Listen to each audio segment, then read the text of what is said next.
Okay, so this is called using a Pythagorean identity. So we're going to be using Pythagorean's theorem to kind of find stuff. Okay, so I'm going to kind of tell you the pieces that I would write down if I were you. Okay, so we know Pythagorean's theorem, right? What's Pythagorean's theorem? Right, a squared plus b squared is equal to c squared, right? So if we have a triangle that exists in the unit circle,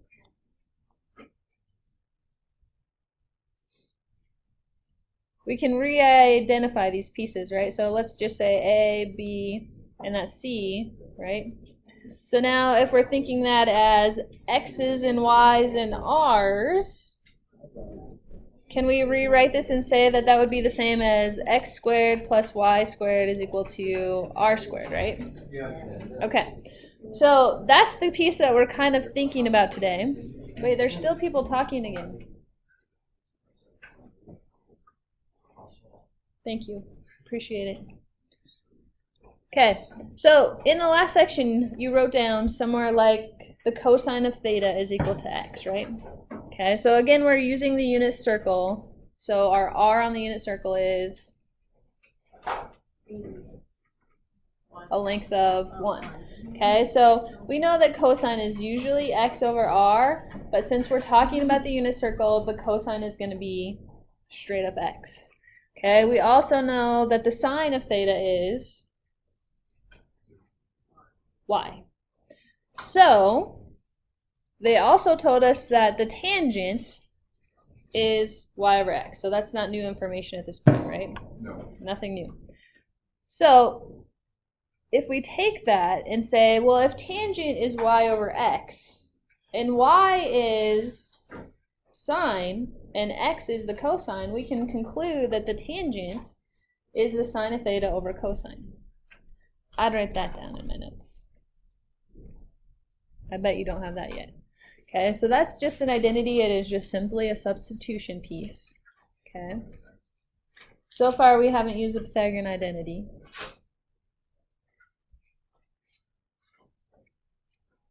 Okay, so using this same idea, and I don't know if you want to write this down or not, it's up to you. Okay, we just talked about Pythagorean's identity, or Pythagorean's theorem being x squared plus y squared equals r squared. Okay, so thinking about the information that I just kind of plugged in, if I have x squared, how could I say that differently? What is x equivalent to? Cosine. Cosine. Okay, so we could say, well, that's cosine of theta squared. And what's y? Sine squared. And if we're using a unit circle, what would r squared be? 1. How about 1? That would be a whole different ballgame. Let's keep it 1. Okay, so a Pythagorean identity would be, just so you know, they write this as the cosine squared theta plus the sine squared of theta is equal to 1.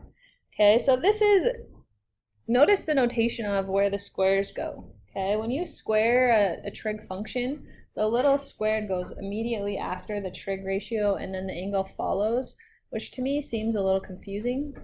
But just realize that that's saying the same thing as this statement above. It's the cosine of the angle and then being squared. So when you square something in your calculator, you need to think of it in this way. The calculator doesn't do it the other way. Okay, so notice calculator usage, you're going to do square afterwards. Okay, so now that you wrote this down, did you write that down? Okay, good.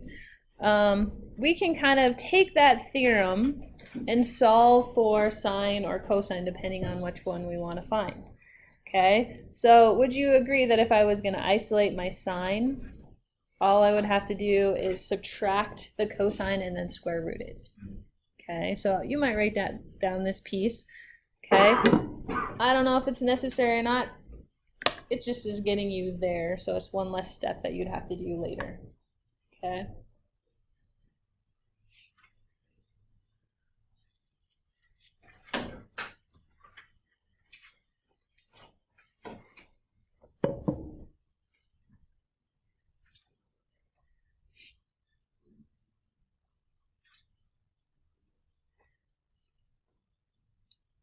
Okay.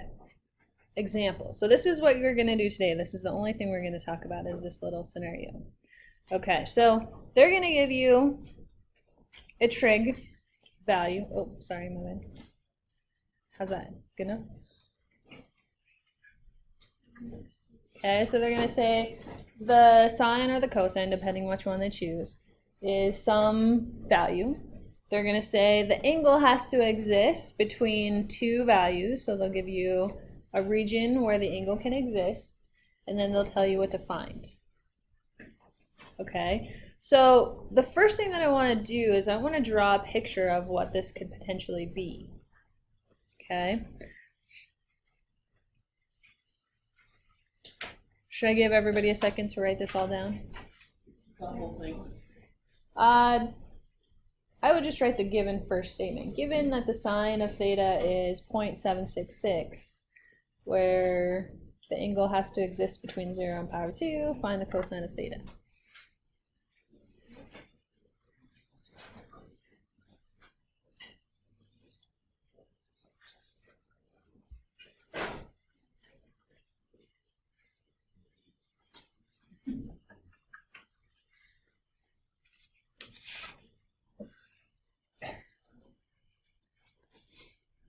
Ooh, that was a terrible picture. Draw that again. Ooh, it's getting worse.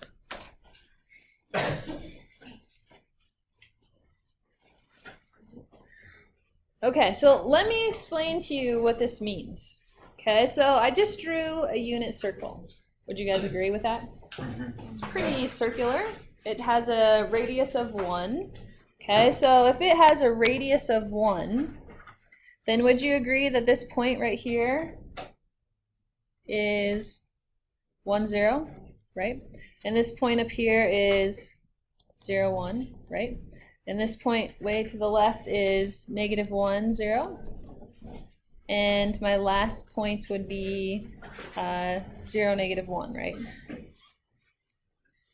Okay, so the given information, Aaron, are you with me? The given information tells us that the sine is 0.766. Okay, so which value are they telling me about? The x or the y? So it's the y. So they're telling me the y value is 0.766. So if I think about a coordinate grid and where the y could be 0.766, I know that I have to go up 0.766.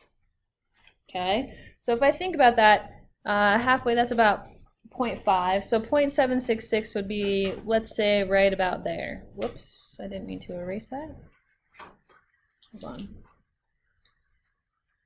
There we go. So 0.766 would be about right there. Do you agree with that? Okay, so if I'm going to land on my unit circle, there's only two places for this point to exist. I could land right there, or I could land over here in the second quadrant. Okay, so for me to find the cosine is going to be whatever this potential x value is, or this one over here in the left. Okay. Now, only one of those answers is correct because it said my angle has to exist between 0 and pi over 2. Okay, so if I think about this, remember my unit circle goes 0. What's my angle that's straight up in radian measure? What? Pi over 2. What's my one straight to the left? Pi. And what's my one straight down? 3 pi over 2. So if my angle has to lie between 0 and pi over 2, which quadrant does my point have to land in? It has to land in the first quadrant, right? Do you remember how to identify the quadrants? First, second, third, fourth quadrant. Okay, so tell me, what kind of points land in the first quadrant? So what I'm asking you is, are they positive or negatives? Okay, so this is something that I would write down, and you might not write down the red portion of this, but I would definitely write down the blue portion of this. In the first quadrant, you will always have a positive x and a positive y. What will always exist in the second quadrant? A negative x and a positive y. What will always exist in the third quadrant? Good, both negative. Negative x, negative y. And what will exist in the fourth?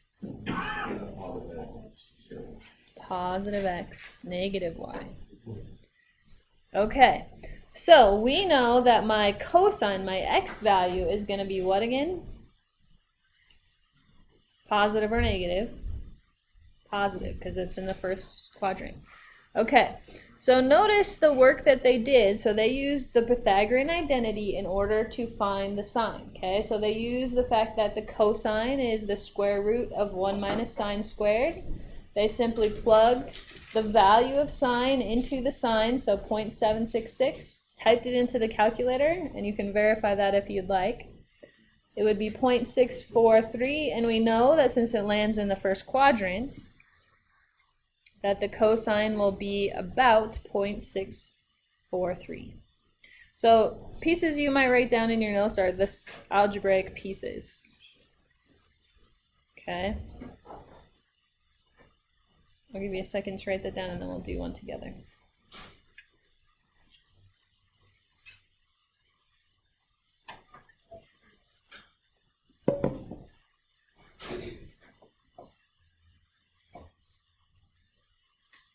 Everybody good? Looks like everybody's done writing. Can I move on? Tell me if I stop. Good? Okay. Alright, so let's do, okay, so let's do question number 7. Okay, so this is what you'll see on your assignment today. It says, given that the sine of theta is equal to negative 0.44, our angle must exist between pi and 3 pi over 2. We're going to find the cosine. Okay, so if I think about, first of all, my unit circle. Okay, so it's telling me that the sine is negative 0.644. So what is negative 0.644? The y, right? So I know that this is going to go down. Let's see, this is about a half. So negative 6.44 would be like down here, right? So it's going to exist in which of the possible 2 quadrants? Okay, so we're possibly in the 3 or the 4, right? But now, once we think about it has to exist between pi and 3 pi over 2, which quadrant exists between pi and 3 pi over 2? Here's pi. Here's 3 pi over 2. So we are in the 3rd quadrant. So what kind of value for x are we going to have? A negative. Okay, so I know I'm going to have a negative x value. Okay, so since we're finding cosine, I'm going to start with my Pythagorean identity for cosine. Cosine is what? True Pythagorean identity though. Cosine is the square root of minus the sine squared, right?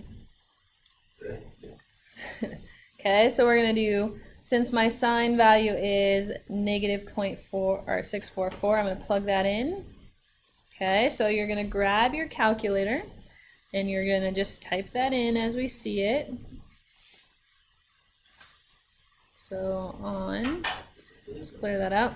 So I got this square root of 1 minus, and I'm just going to do 0.644 squared. Why would I do that instead of including the negative piece? Right, because I'm squaring it regardless, right? So that negative is going to basically cancel out. Did anybody else get 0.765? Okay, so I know that this ratio is going to be the positive version because the cosine is x in the 3rd quadrant. So cosine is going to be 0.765. Okay, so do notice we are rounding to 3 decimal places for all of these answers. Oh, negative, sorry. You're right. Did I say positive? I probably did. Sinking first quadrant. I mean negative, good. Pretty easy. Okay, let's try one more. So number 8 is basically the exact same idea. Okay, they say find the sine, but then they also say after that we're then going to find the tangent. Okay, so we kind of have 2 things we're going to find for this particular question. All right, so thinking of my unit circle, it's up to you as to whether or not you want to write this down or not. It says that the angle is going to exist between pi over 2 and pi. So if my cosine is negative 0.99, what do I know? My x. So I know that my x is negative 0.994. Now that's really close to -1, by the way, right? So that's going to be like super close to this edge. I'm thinking that my little triangle is going to be awfully little. So it's going to be like, so my y is probably going to be super small. If I'm between pi over 2 and pi, which quadrant lands in between pi over 2? Yeah, so we're in the second quadrant. So what does that tell me about the y value or the sign? It has to be a positive. So we're going to have a negative x and a positive y, so I know my sign will be positive. All right, so we're going to use my Pythagorean identity. I'm going to go ahead and plug this right in if that's okay with you guys. So negative 0.994, and I'm guessing somebody's calculated this for me. Or hoping, maybe. Anybody get it? It's going to be like 0.1, 0.2-ish in that area. 0.11? 0.109? Which one? Point. Yes, both of them. 0.10. 0.109? Okay. And cosine are, wait, hold on guys. Everybody see my mistake? Oops. Sorry, my bad. Sine. Silly me. I'm not finding cosine. I was given that. Whoa, I wrote it again. Oh my gosh. And connect to brain. Okay, so there is my sine. So second part of this is how do I find the tangent? Okay. Good. So what? Because it says it on there. Okay, so tangent, what did you say is what over what? I think I disagree with that. Sine over cosine, but right idea. Sine over cosine. So all I'm going to do is plug in those ratios. So the sine is, we just found it to be 0.109. The cosine was given to us as negative 0.994. So can you calculate 0.109 divided by negative 0.994?